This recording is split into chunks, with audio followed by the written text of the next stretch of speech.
The broadcast is now starting. All attendees are in listen-only mode. Good morning, good afternoon, good evening, ladies and gentlemen. Welcome to the fourth preparatory webinar for members and partners of local governments and municipal authorities constituency, taking place today on the 6th October at 10 a.m. and 4 p.m. Central European Standard Time. My name is Jisun Hwang, Senior Climate Advocacy Officer at ICLEI World Secretariat. I will be facilitating today's webinar. On behalf of ICLEI, I would like to extend my warm welcome to all of you. Before we start the webinar, let me give you a brief introduction on the technical aspect of today's webinar. First of all, you are automatically muted by the system, and I would like to kindly ask that you remain muted till the end of all the presentations of today's webinar to ensure smooth proceedings. You will have a chance to raise your questions and any issues at the end of the presentations when the floor is opened. And secondly, there is a function to type in questions during any time of the webinar today. So you can type in any issues or concerns or questions during the webinar using this function within the webinar questions pane. And last but not least, this webinar is being recorded, and at the end of this webinar, this file will then be shared with all the participants for the principles of information sharing and transparency. Now with that, let me move on to introducing today's panelists. First of all, let me introduce Mr. Yunus Arikan. He is the head of Global Policy and Advocacy at ICLEI World Secretariat. He is also Local Governments and Municipal Authorities Constituency Focal Point to the UNFCCC. Let me also introduce Ms. Susanne Nolden. She's a city government official working in the areas of international affairs and global sustainability at the City of Bonn government. Now with that, we would like to start today's webinar. Yunus, over to you.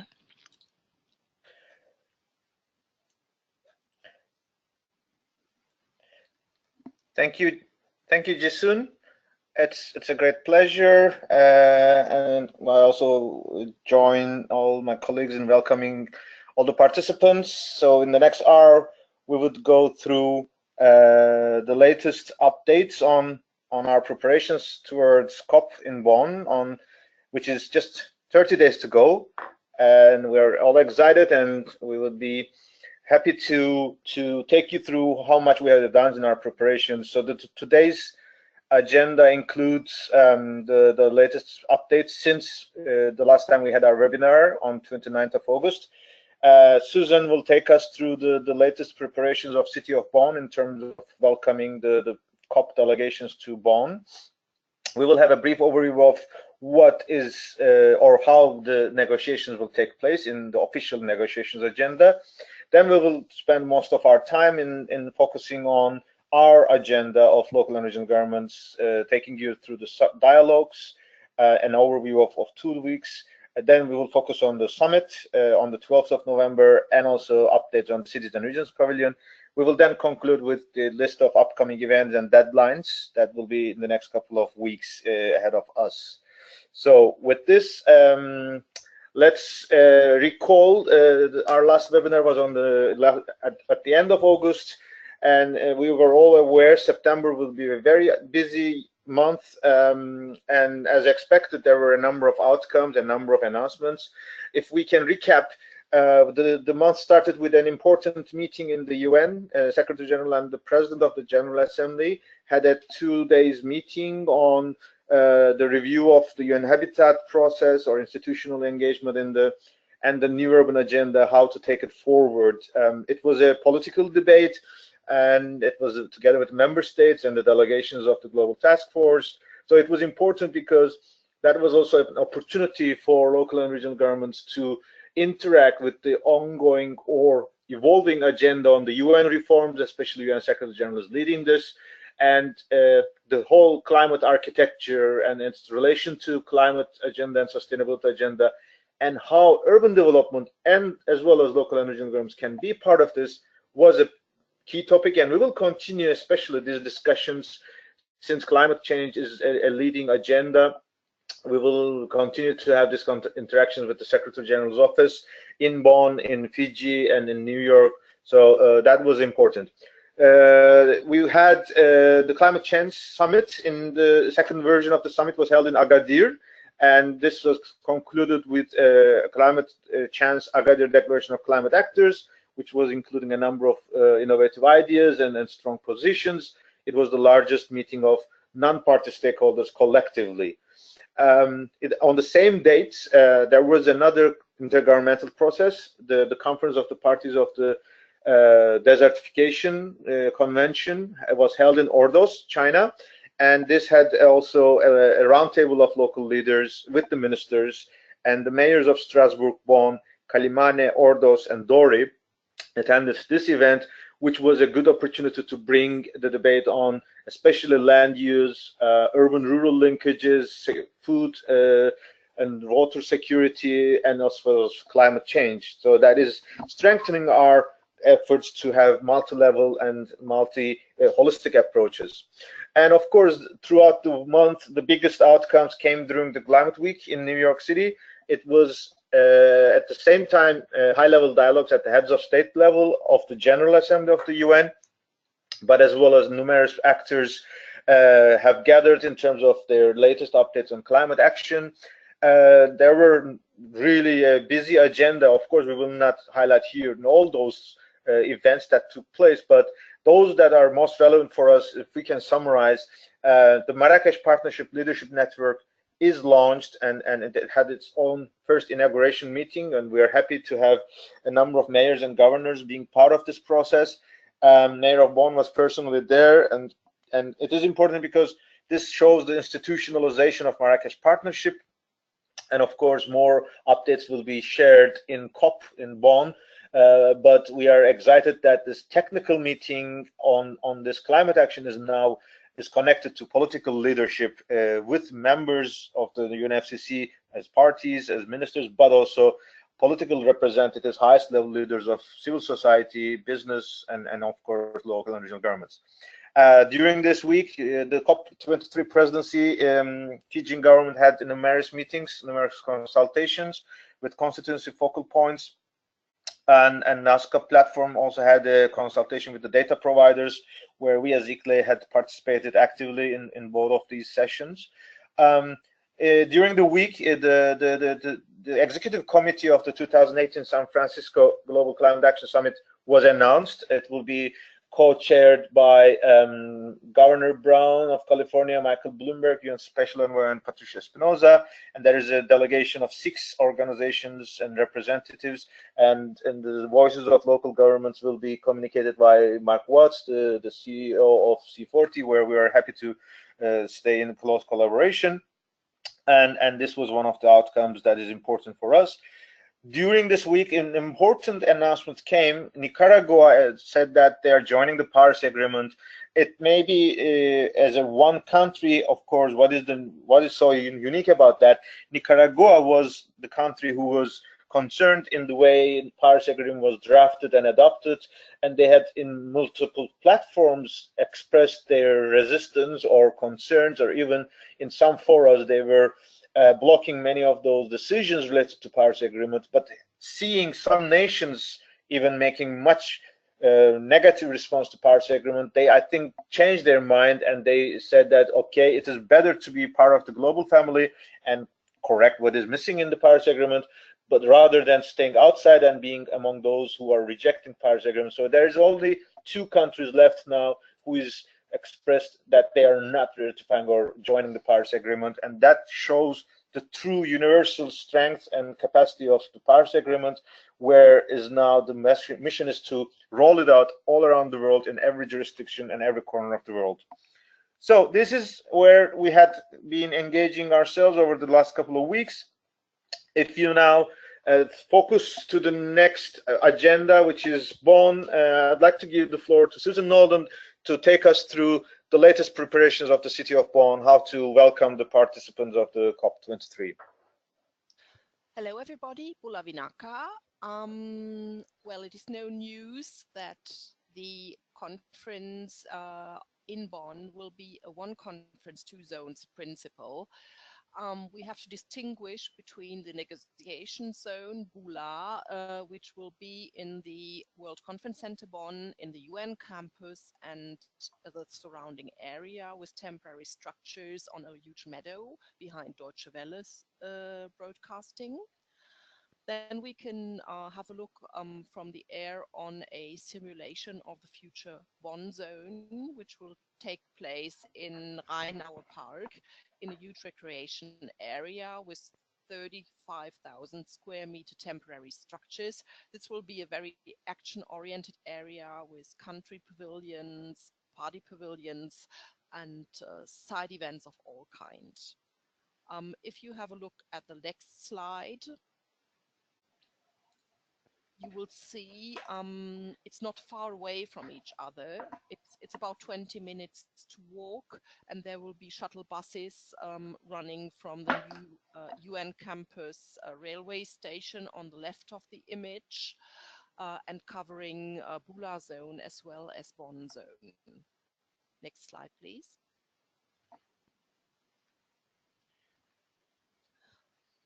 Okay, here you see one of our e-bus shuttles. Bonn is going towards full coverage with e-buses.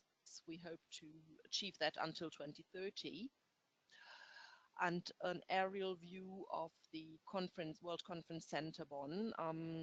As you see below Deutsche Welle, which is the white building in the center of the image, there will be the temporary structure. You see the UN campus, and the Bonn zone will be behind. We have started spreading news via Twitter as well on a new channel called Bonn Global. So please feel free to retweet us, to share with us, to follow us, and we'll follow you as well. And we will try to support the work of cities and regions on this account as well.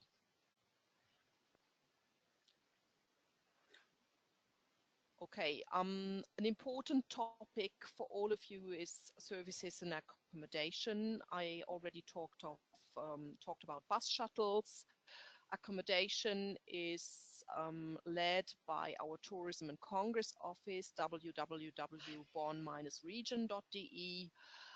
They run a hotel booking platform and a private host accommodation platform. This is free of charge, so it's an interesting offer, for example, for young delegates from the Global South or civil society. There is an info on bike rentals as well. There will be the opportunity to rent bikes at stations next to Bula and next to Bonn zone. Participants may commute with that bike between the zones or even in the cities or to their hotels, and there's even GPS relocation of lost bikes. If you want to move and commute eco-friendly, you can also use the bikes.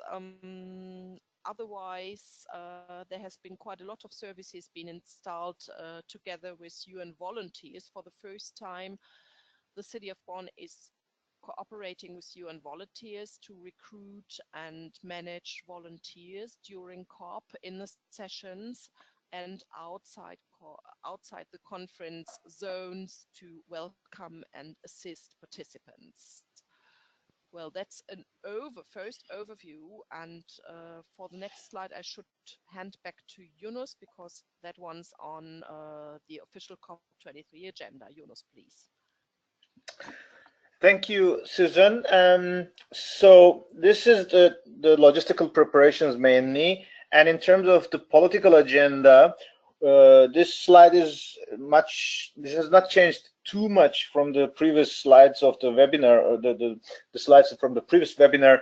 We're expecting UNFCCC to release in a short while a revised agenda of some mandated event or latest updates on negotiation items. But in a nutshell, what we are expecting that at the beginning of this 2 weeks, on 4th to 6th of November, there will be some workshops which is mainly focusing to the members, the negotiators of the delegations. So restrictions will apply for non-party stakeholders. We are expecting, but we will check if there is any opportunity to engage with that.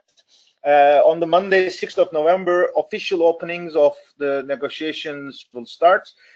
These are the bodies that are responsible for the regular monitoring and implementation of revised topics, which has been discussing over the past years. And on Tuesday, the official negotiation of the Paris Agreement will start. And this is mainly focusing on how Paris Agreement rulebook will be developed and agreed upon over the next couple of years. And that is the main mandate of this negotiation body. Over this 2 weeks, Marrakesh Partnership is now concluded its preparations. It's mainly 5 days that spread to the end of the first week and the beginning of the second week. The first part is consisting of thematic events from 10 to 12 of November, and 13 to 15 we will have high-level events and roundtables, which we will go through details in the next slides. In the last week, in the second week, the last 3 days are reserved for high-level segments, which means ministerial participation. The logic is that the technical level negotiations, those who are concluded, will be presented for their adoption. And if there are any hurdles, if there are any potential topics that have not reached any conclusion at the or consensus at the technical level, ministers will take it forward and come up with political decisions and ensure that the expected outcomes are secured and released at the end of the conference. That is the overall picture of what to expect in 2 weeks in Bonn. But we wanted to also highlight now, yes, this is the negotiation agenda, but what does it mean for us in terms of our agenda as local and regional governments? This chart or this list of activities tries to map based on both the dates and the weeks and also the venues. And if you can now recall, we are talking about at least 3 scales or 3 venues. The first one is the Bulo zone, the negotiations area, which has less access in terms of our interactions. The way we will be interacting in this zone is mainly representatives of networks who are part of the constituency of local governments and municipal authorities. We will consult together, we will share the agendas, and we will deliver in particular opening and closing statements. This is 2 minutes, it's an intervention, and it is because of the flow of the agenda. Sometimes we may not deliver these presenters personally, but we may just upload on the website. But it is a question, it's an opportunity where we share our inputs to the negotiation processes. There will be some special events. For example, on the 8th November, there will be a special forum on adaptation, resilience, and human settlements that has been prepared over the past months. This will be an opportunity for us to have a better interaction. And as I said, a number of other events can be announced in the last couple of days. This is an area that has much less dynamism in terms of our engagement as a constituency. Majority of our work will be at the Bonn zone. And if you look at this map of events, you can say that there is a peak of events between 10th and 15th of November. This 5 to 6 days will really be peak events. The Marrakesh Partnership is this action agenda of the UNFCCC, which has been a result of the evolution of the partnership dialogues, Lima Paris action agenda, and in Marrakesh. So now we have a new phase, and this year the design, as we said, the first 3 days is reserved for thematic events, which means every topic will have its own set of meetings in different formats, but there will be discussions and updates and debates over various topics, and their conclusions will also feed into the second week through high-level dialogues, especially focusing on roundtables on SDG 11, which is on sustainable cities, and SDG 2, which is on poverty. But there will be specific debates on finance, innovation, resilience. So this is what we are expecting to happen. As we said, the constituency or members of local and regional government networks have been actively involved in a number of fora, in particular, of course, human settlements, but in other areas as well. Each of these teams have their own meeting schedules, so we don't highlight it here, but this gives you the impression how the workload will happen during these days. In the same venue of the Bone Zone, we are expecting to have numerous events in various pavilions and various venues. The most, of course, visible one for us is the Cities and Regions Pavilion, which we will go through the design of it in a separate slide. But we are also expecting, especially the presidency of the COP, to have specific thematic events. Like health will be discussed for the first time in such a high level on Sunday as well. For example, European Union will have a Global Covenant of Mayors Day for full day. We also know that, for example, the World Bank is prepared to announce an urban dialogues between 2 to 4 on these days. In the middle of all these, that fits is our summit, the Leaders Summit. We will go through it again in a number of minutes. But let's remember, traditionally over the past years, the Sunday was always closed for negotiations and meetings. It was a kind of a relaxation day, but we were aware that it will be an opportunity for us to present our discussions in a much better atmosphere. And we, as local governments and our constituency, we have been one of the pioneers in presenting the idea of having a special day on Sunday to be used for this kind of a dialogue. And UNFCCC Secretariat was very, very positive about this, and they showed the maximum flexibility. So now you can see that we as local and regional leaders opened the doors on Sunday, but you can feel that there's so many events taking place. But Leaders Summit will be a flagship event. It will be a major agenda on this Sunday. Other than this Bone Zone and Bulo Zone, the city of Bonn is also prepared to host in a number of hotels, museums, or conference zones, a number of events that is particularly relevant for our constituency, local and regional governments and their networks. If we highlight this, there is specific meetings on buildings and 100% renewables on the 9th. Under two coalition have their own annual summit. An inconvenient sequel, the film of Al Gore, Vice President Al Gore, will have a special screening to a selected number of leaders on Saturday. And we will have the receptions hosted by City of Bonn on Saturday evening and the State of North Rhine-Westphalia on Sunday. On Sunday, there will be a Renewables Forum in a number of events. On Monday, we will have a meeting of mayors on transport and urban mobility, especially with German government and ICLE as being the core partners.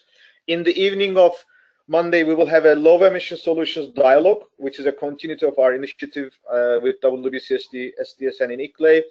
An interim meeting was held during Climate Week as well. So we will have a next stage of it in the GOP Theater. On Tuesday, we will have in the Climate Action Dome a special breakfast meeting of local leaders with the UN Environment, particularly focusing on health. And then on Wednesday, there will also be a session on the business opportunities as climate investment platform at the World Climate Summit. This is the overview of the priority events and activities for us. And let's now dig into more specifically on our engagement in the bonds, and especially through the Leaders Summit on 12th. And I will give back the floor to Susan Nolden. Thank you, Yunus. As you see, we're again in the maps. Yunus already told you that in the Bonn Zone we have 3 relevant places: the plenary hall of the Marrakesh Partnership, catering for 500 participants, and a panel in Davos style. An overflow room, should we have more than 500, the people in the overflow room could follow the sessions via screen. And of course, throughout the 2 weeks, the ICLE Cities and Regions Pavilion, which will be in very good neighborhood because it will be next to the Talanoa Zone. The Talanoa Zone is a joint zone of the German and the Fijian government, and it is dedicated to civil society engagement and networking. So there will be a North Rhine-Westphalia Day in there. The German City Association will host sessions. So it's very interesting to be close together with this vibrant area. If you have a look at the middle of the page, you see the entrance area and the catering building. It's a two-story building, and on the day of the summit, we will have the opportunity to be in the first floor with a high-level lunch, while multiple food courts will wait for the rest of the participants to choose their meals. I think we can continue now, Yunus.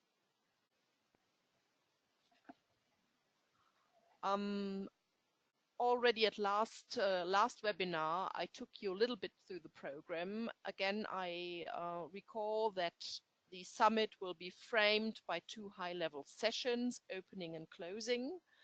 It'll be very much on collaboration and integration within our jurisdictions, collaborating between the sectoral branches, bringing global agendas together in one hand, in one city or region. It's about collaborating with our stakeholders in business or civil society within our jurisdictions. Then we go out of our jurisdictions, collaborating with our peers throughout the world, in particular with LDCs and small island developing states and Africa. And the fourth area is the multi-level and multidisciplinary cooperation throughout government levels. So this is how we can cooperate with UN, with the parties, with regions and cities, and this will lead to the final slot where the declaration will be presented. The Uniting for Climate commitment of local and regional leaders to implement the Paris Agreement. This is a very short version of the zero draft, which has been shared with the networks in the past days in a longer version. It's basically three parts. First section is what are we based on? What is our foundation, which is our existing commitments, which is the global agendas we link to. Then it's about what we are addressing. This is our calls and position. And what we bring to the table, what is our dowry in terms of concrete and joint initiatives. There will be numerous initiatives brought to the summit, but there will be a presentation of 20 action-oriented statements supported by 20 initiatives, which will have their impact towards 2020 and beyond. So it'll be a very strong showcasing. And now I already see another map, and that seems to be the ICLEI Cities and Regions Pavilion. Yunus, may I hand over? Thanks, Susan. So we will now, the summit is on the 12th, but we have said that for 12 days or so, we will be in the COP and various levels of engagement. And one of the key areas is the Cities and Regions Pavilion. This is a design, 3D design, which summarizes the expectations, what we can see. There will be a section where there will be a display area. There will be a closed meeting room, which is accommodating around 50 people in seating arrangements, and there will be a media corner. And for 2 weeks, there will be a rolling basis events being held in this pavilion. There was a call for applications that was shared with the Global Advisory Group and the networks involved in local governments and municipal authorities. Basically, we are expecting to have, first of all, every day in the mornings, daily briefings of our constituency, which we will take us the various progress in the negotiations and key activities, and we will consult internally who is doing what and what is our positions. We will have between 10:30 to 6 o'clock every day around 5 slots with a duration of 90 minutes each, and that is now the applications are being screened by our team, and then we are communicating with our partners so that their applications are allocated. For that day, how will we use the pavilion? We will make a special arrangement for that. There will be a need for VIP gatherings as well, and how to use the space so that we don't distract too much the summit is our main goal. We also know there will be an overflow of the summit area, so we have to manage the participation as appropriate.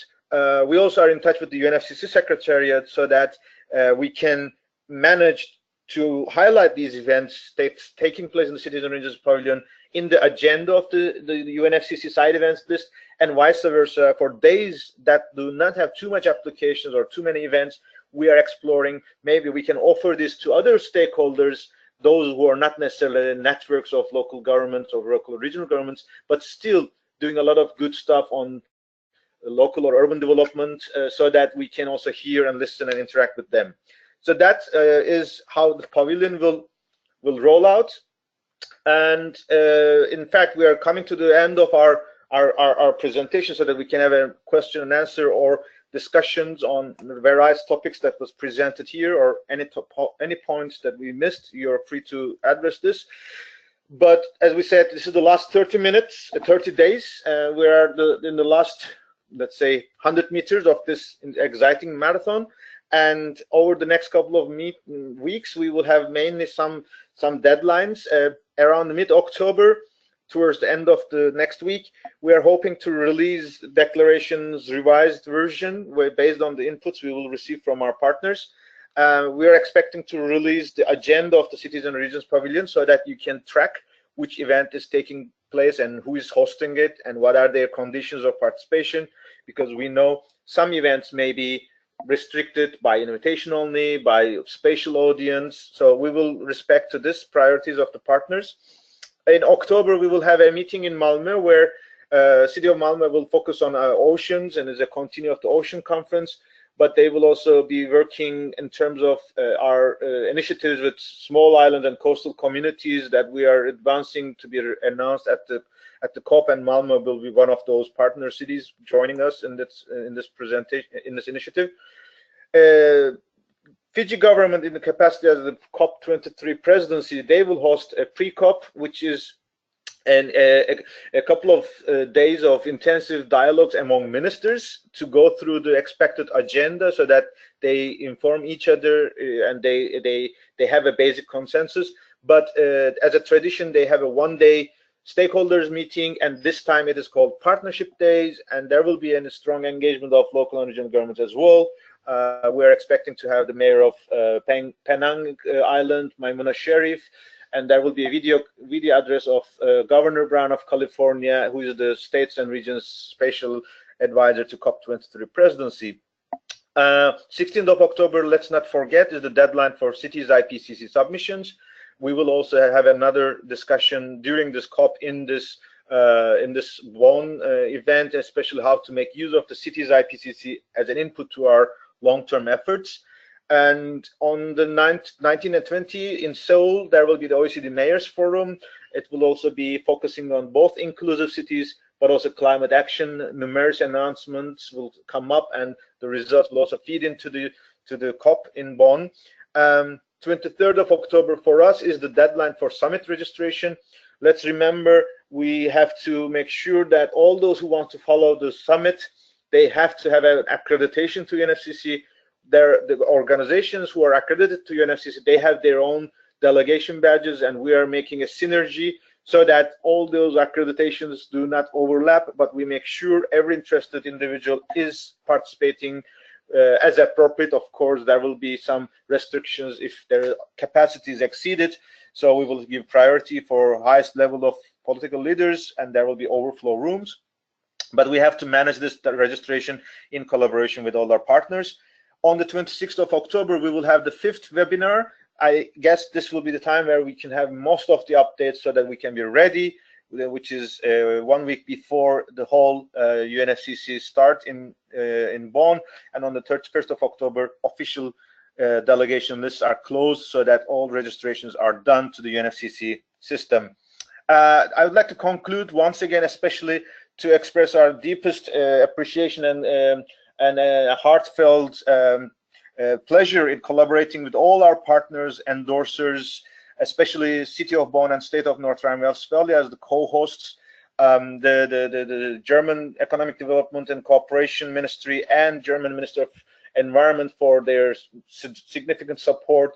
The Global Covenant of Mayors and Under 2 Coalition are our big two global initiatives. So many partners all around the world, networks, and making us assuring that this is the largest meeting of local and regional governments at the COP, and that's showing our unity. And of course, Marrakesh Partnership and endorsing partners to make sure that our participation is connected to the UNFCCC. And of course, the COP23 presidency that also has been endorsing our event as one of the first of their initiatives that is branded under the COP23 recommended or endorsed event. So this is showing our unity. And with this, I'd like to give the floor for Jisun so that she can help us to moderate the question and answer and interventions from you as participants of this webinar. Thank you, Yunus, and thank you also to Susanne for both of your very helpful and insightful presentations. And the current status on the question box, there has been no questions yet raised. I see, did I see one hand from Lolita, or was it not a hand? Okay, so Lolita, you have the floor, or did you just raise down your hand? I don't see it now. I saw it before. Would you still like to? Okay, so Lolita, I give you the floor. Hi, Yunus, can you just walk us through a little bit how you see the connectivity between the meeting in Seoul to the activities that will happen in Bonn, since probably some of the other people who are on the call will be going, as you know, New York will be attending, so we just wanted a little bit more information on how you see those two connecting. Thanks, Lolita. Lolita Jackson is our colleague from New York City government, and we are very happy to have their engagement both in this webinar and throughout the COP preparations. OECD Inclusive Cities Forum and Climate Forum is an important gathering of mayors, both globally and regionally. Seoul Metropolitan Government is hosting it together with partnerships from C40, ICLE, and a number of other ones. The good thing about this forum is that it will have a specific focus on inclusive cities, and in the Marrakesh Partnership high-level dialogues, I'm now going through once again to this map of events. Let me take there while we are talking. On the 13th of Monday, there will be a special roundtable on inclusive, holistic, and multi-level action, and we believe the outcomes of the Seoul Forum can definitely be as an important input to the discussions on this roundtable. Let me tell it this way: the discussion on this COP and the next couple of years is not anymore whether the UNFCCC or the climate process will recognize us. The discussion is over. Now they see us as an actor. The challenge now, how to frame a direct and really a workable partnership at all levels, at various levels. Therefore, across the agendas, from poverty to biodiversity, from procurement to renewable energy and climate, and how we will connect this in our jurisdictions and how different capacities will help each other. These are the focus of our discussions. Therefore, the OECD meeting and our agenda of the summit and the Marrakesh Partnership, they are all one part of the puzzle with different debates, and we hope they can all feed into each other. And that's the goal, that when we conclude our outcomes on Sunday, we can feed into the high-level processes, and the outcomes on the second week can hear what we are saying, and so that they put this into their own commitments as well in terms of national governments. Great, thank you. Thank you to both Lolita and Yunus. We have a question now in the question box coming from Amanda. This is an accreditation question. The registration to the summit does not guarantee the bond zone access. The delegations must seek accreditation to the bond zone separately. We know it is a challenge, even for those experienced people who have been attending these COPs regularly, because this year's procedure is slightly different than others. Therefore, first of all, we respect and we invite all our partners to be patient and to be collaborative. And so far, we are extremely grateful to all the partnership with all the partners. So in short response, what we are expecting is that those who want to follow the summit, they may have access to Bond Zone through a number of other networks or opportunities. For example, some of the local leaders can be nominated by their national governments, or some of those partners like UCLG, C40, NRG4SD, the Climate Group, all those around 20 networks who have their access to accreditation special quotas. Each of them have their special quotas. They have their registrations as well, so they also could join and follow us. But we want to make sure that at least every one of these local and regional governments have their own participant badge to the summit, so that on the day of the summit, we can make sure that those who are participants of this Congress or summit is visible, and that we feel we have a family. We are a family of local and regional leaders, that we are flooding the climate COP. But then registration-wise, accreditation-wise, we may go through different channels. And the reason why things were a bit complicated over the past few days was that these numbers were not so clear, the procedure were not clear, but we're very happy that things have now settled down. UNFCCC Secretariat is demonstrating its utmost flexibility and support. City of Bonn, we as ICLE, the Secretariat, all the partner networks, we are all coordinating our information so that you will now receive much more clear information and guidance. Thank you, Yunus. We have another question on interpretation at the summit from Nicola. So will the interpretation be provided during the summit? And if so, which languages will be available to participants? I can do that. Nicola, at the moment, we have a confirmed information that there will be 3 translation booths. And so far, we are planning to have English, French, Spanish, and German in a relay technique. We are hopeful that this will work with the 4th language. If not, we would have to drop one of the languages. English, German is for sure, and French and Spanish are very desirable. Okay, thank you, Susan, and also Nicola, for raising that question. I don't see any more questions in the question box at the moment, and no hand is raised at the moment to take the floor. Yunus, would you like to take this opportunity to maybe insert some more comments that you couldn't during your presentation in the interest of time? First of all, let's recall these presentations will be made available on the UNFCCC, in the Cities and Regions Pavilion website, so that you can download and go backtrack.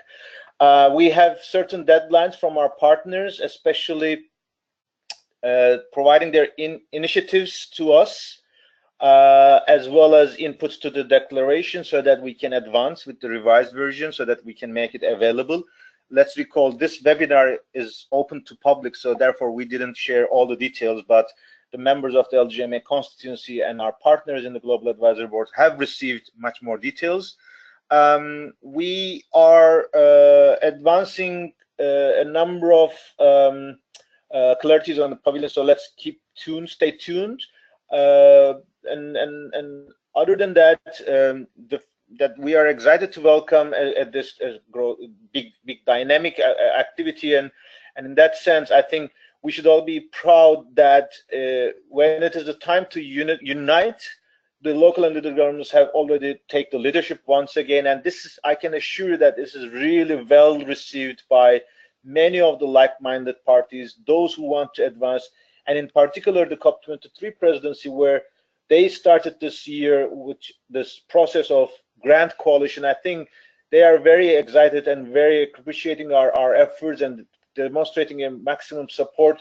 We are trying to make sure that what we are discussing is not just left among us, but it's in particular the global community and the like-minded national governments take this on board, and so that the goal or the success story of COP in Bonn is not a successful, a good, well-designed summit itself, but to make sure when people leave Bonn, they are committed, and we can be sure that in the next couple of months, in 2018, 2019, national governments will go back to their countries, will go back to their cities and regions and get their engagement, hear them, listen them, and offer their support, and vice versa, so that this advancing and raising the ambition of the national contributions and the global action agenda is accelerated. That is our challenge, and that's why we are doing all these things to make sure that this new way of civilization, new way of development is on track,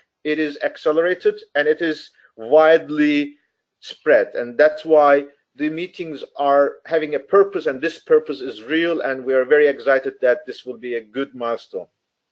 Thank you, Yunus. In the meantime, I see one hand raised by Emanuela. So Emanuela, you have the floor. Thank you, Jisun, and good afternoon, everyone. Thank you, Yunus and Susanne, for the, as usual, very useful and complete presentation of the preparations for the events in Bonn later on.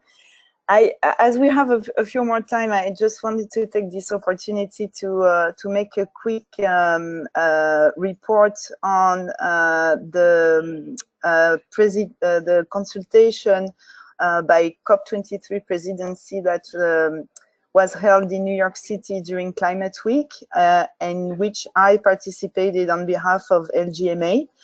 I think it's appropriate to do this during this webinar on COP23, and of course I will also send a written report to Yunus, who will certainly circulate it to the LGMA group as he does. So just very quickly to inform our constituency, there was a consultation organized a bit at the very last minute by the COP23 presidency during Climate Week on September 20, with groups of observers of to UNFCCC, and I had the opportunity to go there in representation of the LGMA group, and that was quite an interesting meeting chaired by Ambassador Khan, who is the chief negotiator from Fiji, COP23 presidency. And during the meeting, the president of COP23, so the Prime Minister of Fiji, came to give some words, some opening remarks. So it was, I think, an interesting sign of openness from this COP23 presidency, that the Prime Minister comes and speak to the observers group that were gathered in the Climate Hub in New York.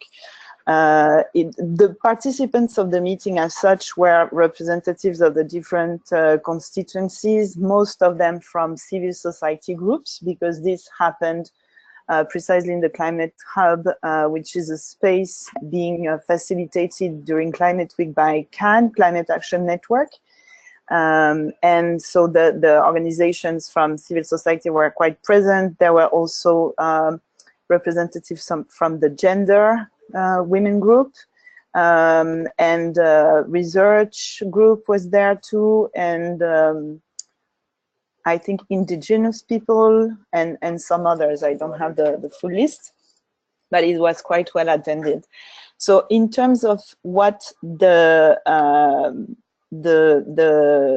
point of this meeting was to get the views from the stakeholders or the observers group, the major groups of the UNFCCC, on expectations for COP23, and consult us on possible political outcomes that the Fijian presidency could facilitate. And I will give you just after the major topics we were consulted on, because they have established some priority themes they are working on politically. But before that, I think what was interesting is that the Fijian presidency in this meeting shared, again, their vision of COP23 that some of you might have heard already or read on, about a visionary COP, with the idea that COP23 will not be, as anticipated at one point, a technical or procedural COP, but they're really willing to elevate it as an inspirational and visionary COP to reaffirm the spirit of Paris and really share the sense of urgency of climate action by 2020. So that's really the vision that the Fijian presidency is bringing. I think 2 or 3 interesting informations or kind of announcement that were given during this meeting were some updates on where we are with the facilitative dialogue. They have apparently taken a number of decisions on how the facilitative dialogue will be performed between COP23 and COP24. So first, it's a fact that it will not be only an event at COP24, but it will be a process that will start probably just after COP23 in Bonn and will be running for many months before COP24. And COP24 will be the conclusion of that process. Second, it is meant to be very interactive, and the contributions of the non-state actors will be welcome to this process. And I think that is something very important in our work of advocacy for more inclusion of cities and local governments to the NDCs. The facilitative dialogue will include this. We'll look at our contributions. It has been announced by the COP23 presidency. And some other things, interesting things, it will be clearly meant at enhancing ambition. So the conclusion they're looking for is to really send the message that the new round of NDCs must be more ambitious.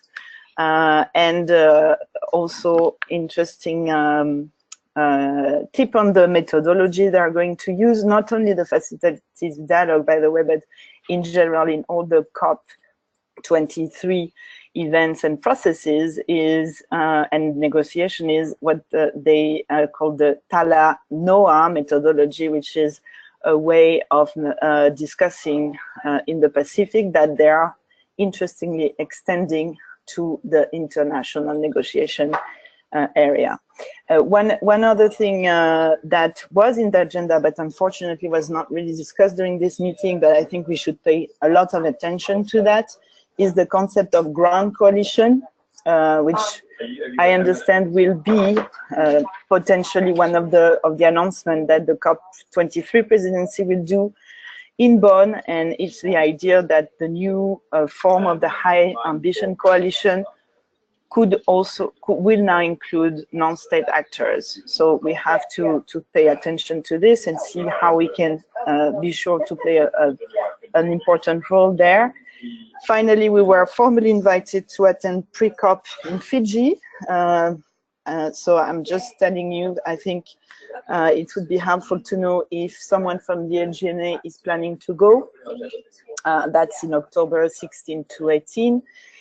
And to finish, the themes, the particular political themes on which the Fijian presidency held the consultation in breakout groups, and of which they are looking for political outcomes at COP23 are indigenous people's rights, oceans, education, gender, and health.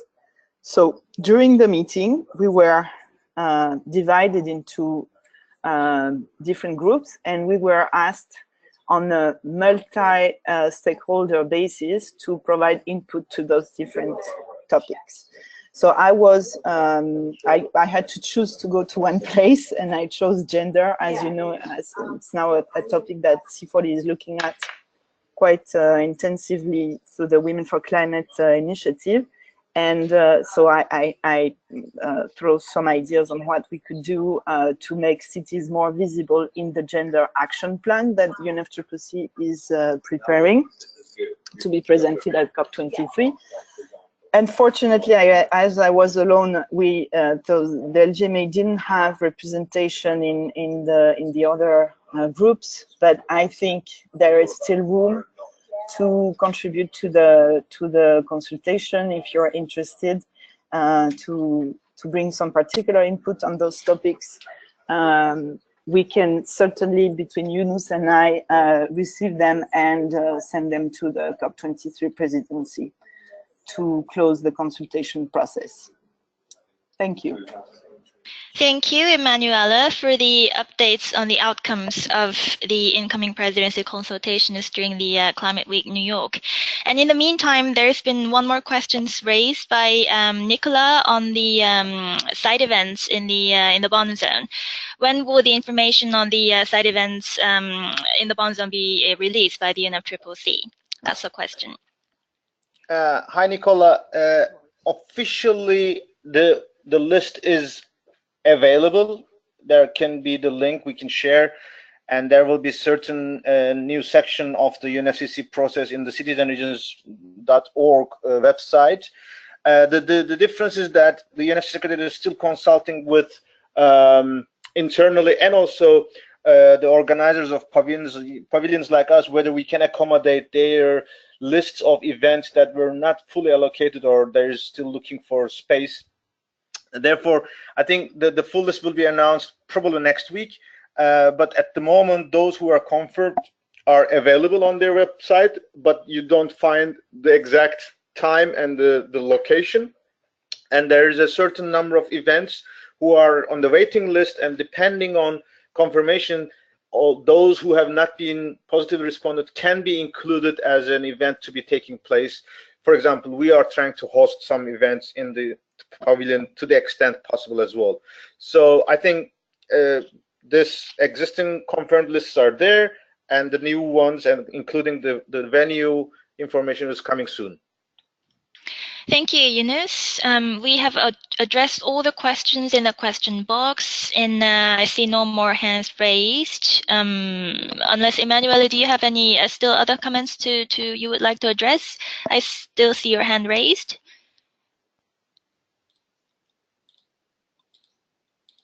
I guess not. Then I would like to be conscious of the time, which is almost the closing time, and I would like to give the floor to Susan for her closing remarks. Thank you, Jisun.